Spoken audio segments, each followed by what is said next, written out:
We're here at HPA 2025, and I want to tell you a little bit about our booth. First, I want to thank our sponsors. So we have Simplates, Gloshine, Assimilate, Plate Pros, the Studio B&H, Silverdraft Computing, Rogue, and Cream Source. So this year, what we decided to do was rent out the gallery space at HPA. So there is an innovation zone, but we've actually rented out an entire room.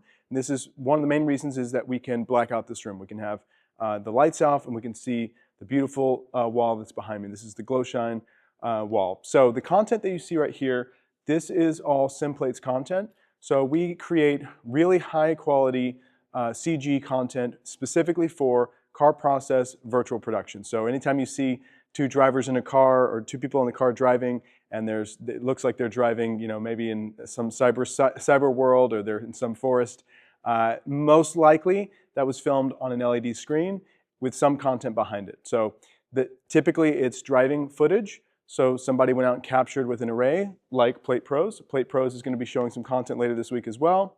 And they use this car right here. They'll go capture plates with a car like this.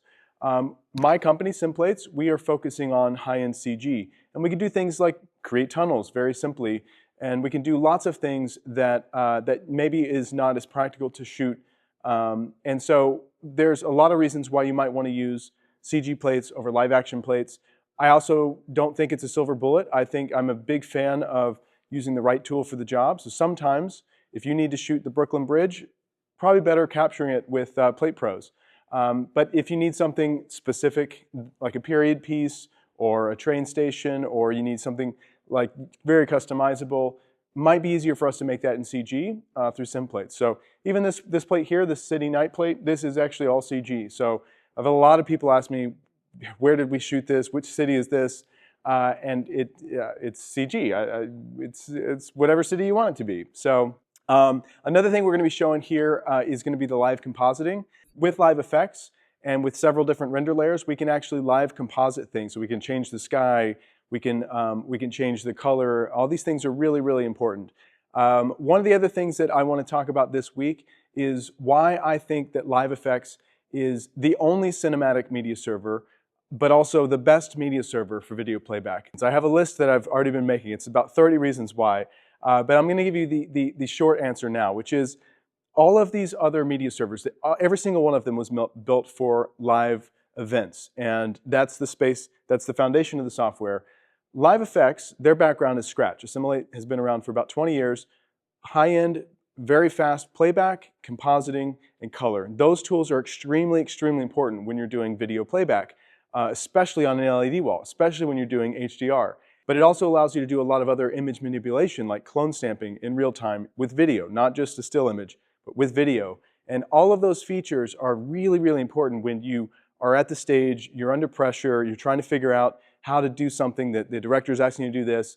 And there are so many features in Live FX that you can do to enhance the image, enhance the video, on top of all of the built-in color tools, which are extremely important.